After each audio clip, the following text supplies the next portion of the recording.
Good morning, good afternoon, good evening, you lovely people, whichever one it is for you.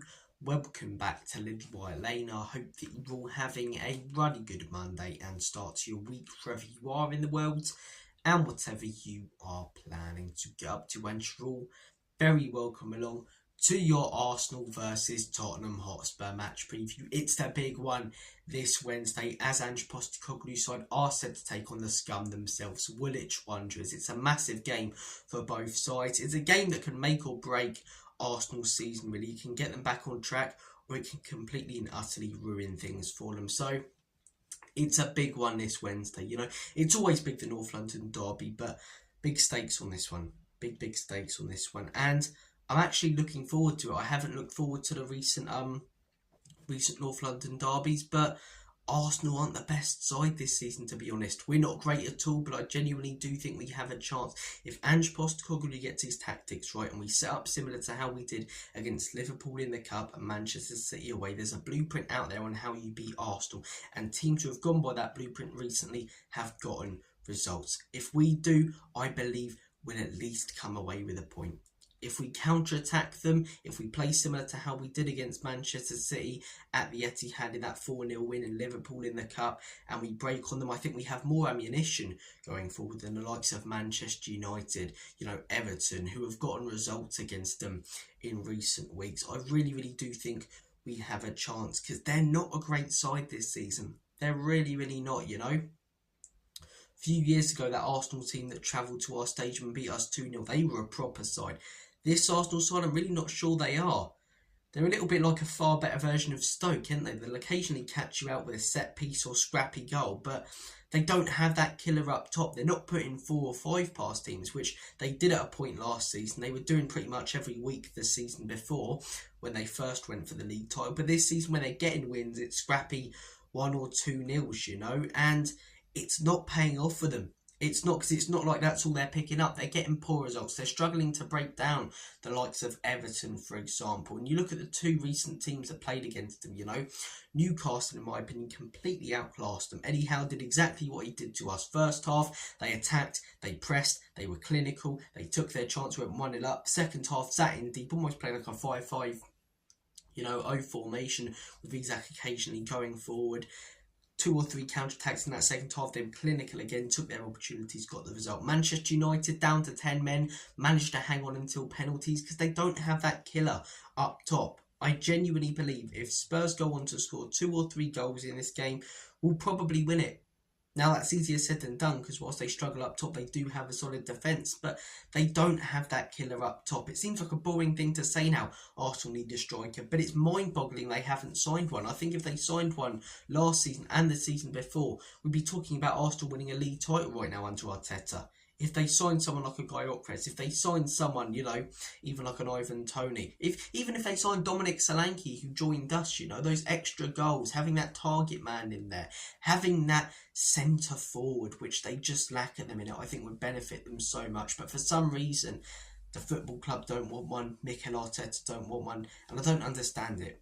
I really don't, because that's what they're crying out for. Kai Havertz has had moments at Arsenal, but he's not that killer up top. Missed crucial chances in that Newcastle game against, Manchester United yesterday. With the chances that they had, they should have buried them, but they missed them. And I don't see it being any different this Wednesday with Kai Havertz. So I don't think Arsenal suddenly perk up and start playing beautiful football on the eye, because they're missing players just like we are. But I do think, as I say, if we score a few goals in this game, we'll likely come away with the 3 points, because they're not just as much of a mess as we are. They're in a far better place than we are at the minute, right, in general, but we are far more capable of a great performance and a win than they are at the minute. And that's why, as I say, for some reason, don't do it, Spurs. You're getting my hopes up again. You're getting my hopes up. I genuinely think we can go there and get a result and potentially a win heading into this game, looking at the way things are. But look, let's take a look at some of the recent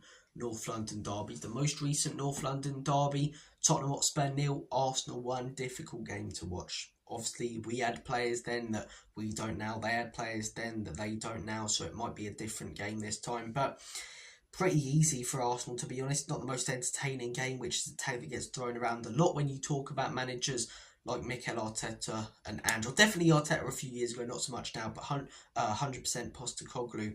Yeah, we didn't really create anything in that game, to be honest. They were clinical. They attacked us from corners, tried to get as many as possible. They knew that was our weakness, especially around that time last year. And they took their chance. Gabriel, their best goal scorer this season. He scored a banger, to be fair, against United as well. It's a good header, maybe a foul on Romero, but I'm not going to go into that now. We just couldn't break them down. They sat in.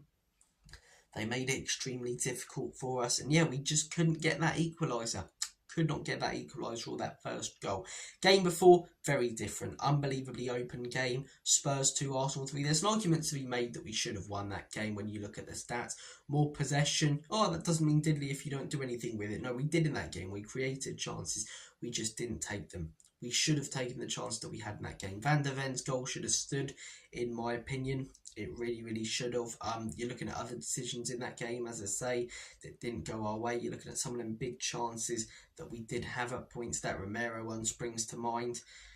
Should have won that game.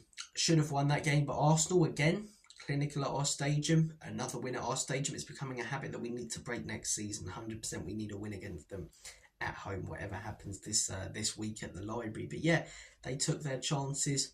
We didn't. End of the day, fair play to them. Fair play to them, scummy little cheaters. I'm joking. Look, better team on the day. You could argue it was us, but who cares? They came away with the 3 points. Game earlier that season, we were the better team. 2-2 against them at the Emirates. Ange Ball at that time was in full flow, a lot better and more consistent, put it that way, than it has been recently. And yeah, another game we probably should have won. I don't know why he took off Maddison and Son when we were balling out and looked more likely to score. And then when those two players come off, Arsenal started putting on a bit of pressure and could have scored. That game at the Emirates felt like a win because we'd gone there year after year after year and been panned and been played off the park. But that game, we went there and played with a bit of confidence. This is why so many fans, including myself, were so optimistic about Postecoglou at the time, because going to a ground like the Emirates and showing a bit of mettle, showing a bit of steel, stepping up, to the game and the occasion. And yeah, it's frustrating we didn't win that game, but we scored some cracking goals. Maddison and Son were on it on that day, and Jorginho definitely wasn't. The game before that, the 2-0 loss against them at home, 3 losses in a row. Again, we've got to break that next season. That's not a game where I can say, we were unlucky if we took our chances. Arsenal were brilliant. Absolutely brilliant in that game. First half, they could have scored 4 or 5. Second half, they sat in a bit, rode out the game, got the result. They were fantastic. That season, some of the football they was playing, right now, compared to then, the results were better when they were playing that football as well, because they've got the players to do it and not be caught out constantly. They were, not for a Spurs fan, obviously, especially when you're losing to them in the North London derby, but they were a joy to watch. They were unbelievably entertaining and they were destroying teams at that time, and really, really professional performance at our ground. The game earlier that season, the 3-1 against them at the Emirates, we haven't beaten them in so long, man. Haven't beaten them in so long. The 3-1 at the Emirates, that was under Conte, wasn't it? Where Emerson Royale gave away that stupid red card. Partey scored that banger. Xhaka scored late on. Yeah, painful day that was. Painful day, we didn't really offer much. And then the game before that, our last win against them, the 3-0 at home. One of the best atmospheres at this stage, and which hasn't been around too long. Fantastic that night to secure Champions League. Shame it didn't mean jack shit in the next season.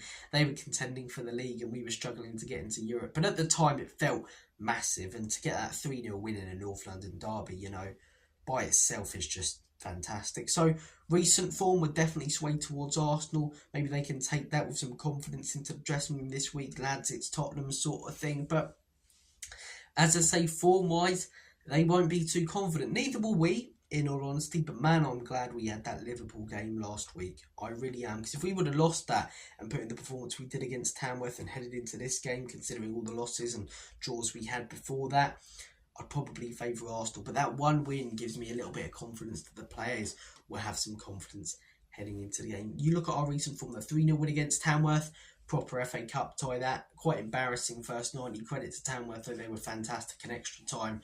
The class told a little bit. Game before that, obviously, was the 1-0 against Liverpool. One of our best performances under Ange Postecoglou. But then a lot of what was before that was a pile of pygmy hippo shite. Let me tell you, right? The 2-1 against Newcastle, the 2-2 against Wolves, the 1-0 loss against Forest, the 6-3 loss against Liverpool. Then we had the 5-0 win against Southampton, which was quite nice, but everything in between, the draw against Rangers in the Europa League. Then you're looking at the games before some of the decent results. As I say, for most of this season, with the occasional unreal performance, it's been pretty crap. But the fact that we're capable of that unreal performance gives me a little bit of confidence heading into this game, because we produced it last week, and I'm not sure Arsenal this season can produce that incredible performance.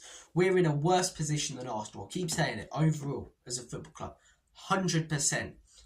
But we beat Man City 4-0 at one point in time, balling out. 4-1 against Aston Villa, the 3-0 against Manchester United, you know, the 1-0 against Liverpool. So we're very, very capable. Arsenal, better club in general, better results this season, better position than Spurs. But are they capable of turning up and putting that level of performance on their day? No. Will they get more results than us? Yeah, because they'll grind it out and we don't. If we don't play well, we don't win. And that's why I want this manager out. But they, as I say,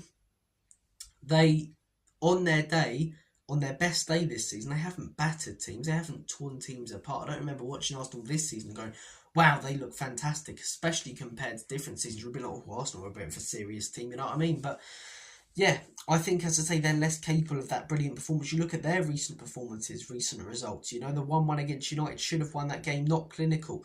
2-0 against Newcastle, didn't take their chances. A lot of their recent stuff's been just not finishing their dinner. I remember a few weeks ago they had that 0-0 draw against Everton, you know.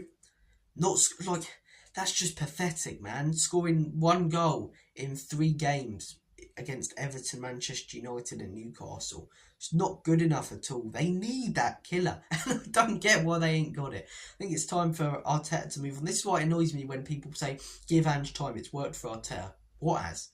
What? He's won nothing. Actually, he won 1 FA Cup, but with Unai Emery's squad. In his first sort of half season with a bunch of Unai Emery players and tactics that he was employing. Now he's got his fully, proper squad. He starts blaming the ball and injuries and shit. Shut up, you tart, Lego head looking mug, man. They need a proper manager. And if they get one, getting a striker, they'll be a serious side, because the foundations are there, man. You know, you've got players like Declan Rice, solid in the midfield. You've got Odegaard, you've got Saka. You know, you've got players at the back like Saliba and Gabriel. You get that clinical striker in, they get a guy Okrez. If they splash out in the summer on Isak, get a new manager, and I'll back them to win the league next season. 100%, especially with that Liverpool squad ageing a little bit under Arnie Slot, even though they'll bring in some new blood, you know. So, yeah, really, really struggling to create and finish chances recently, Arsenal. People say form goes out the window in the North London derby. I used to be someone who said that, but in recent years it hasn't. The team who's come into the game on better form with more confidence has won. And whilst both teams are struggling right now, both teams, you know, seem to be in their own crisis. Spurs are in a worse position in the table. I'd argue Arsenal are in worse form heading into this. We beat Liverpool last season. Last season? We're in good form because we won a year ago. No, we beat Liverpool last week, you know. I'm not going to count the Tamworth one because that seems like its own thing away from everything else. It almost doesn't seem canon to the story, does it? But yeah, I mean, we beat Liverpool last week. They've been struggling. So we're the ones who have won 2 games in a row, whatever they be. And they're the ones who have lost 2 games in a row. I think Arsenal, look, if we go there, we invert the fullbacks, we play a high line and we go all out attack, they will beat us, because then they won't need their striker to finish chances. They won't need to create the chances for the striker. They'll be able to play through balls, as I say, to their wingers, whoever's out there, whether it be Trossard, Martinelli, play those balls over the top of the flanks, and we won't have the pace to catch them out, because Poirot will be inverted. Likely Spence, who I imagine is going to be playing, will be inverted, and Dragusin and Gray aren't quick enough to catch up. They're not Mickey van der Ven. So if we play that way, I predict us to lose 2 or 3-1. But if we play similar to how we did against Man City and Liverpool, not parking the bus, but dropping that line back a little bit, playing to the likes of Dragusin's strengths, having the wing back stay out wide without inverting, I see it being hard for them to break them down, because they won't be able to create those score them chances from the wings, you know. Because our wing backs will be out wide, they won't have the space, so they have to start putting in crosses to their striker Havertz, who might score 1, but do you back him to finish the chances that they give him? Do you back him to finish more than 50%? I definitely don't. So if we play similar to how we did against Liverpool and Man City, I genuinely think we can win this game. I really, really do, or at least get something out of it. My prediction, you know what? 2-1 Spurs. I think we're going to beat them. I think we're big goal scorers this season, as crap as we've been defensively. But when we've been on it, on our day, we've been outrageous and they haven't been. Recent record against the Emirates is pants, but last season we went there and played well. I'm not a fan of Ange Postecoglou. I'm not a fan of a lot of these players. I don't think the club's in a great state right now. But as I say, Arsenal, with all their injuries, feeling like everything's sort of crumbling down, it's almost like we've hit rock bottom this season. We've hit that crumbling point. They're falling down. That's the worst place you can be. So for me, I'm going to say 2-1 Spurs at the Emirates. I'm going to be brash, I'm going to be bolshy, and I'm going to say Spurs win at the Emirates. Am I a fan of this manager? No. Am I a fan of a lot of these players? No. Do I think the club's a mess right now and the owners need to go? Yes, but I'm behind everyone who represents our football club on Wednesday from minute 1 until minute 90. Come on, Ange. Come on, the players. Get one over these scummy mugs. Thank you guys for watching. All the best. And as always, come on, you Spurs.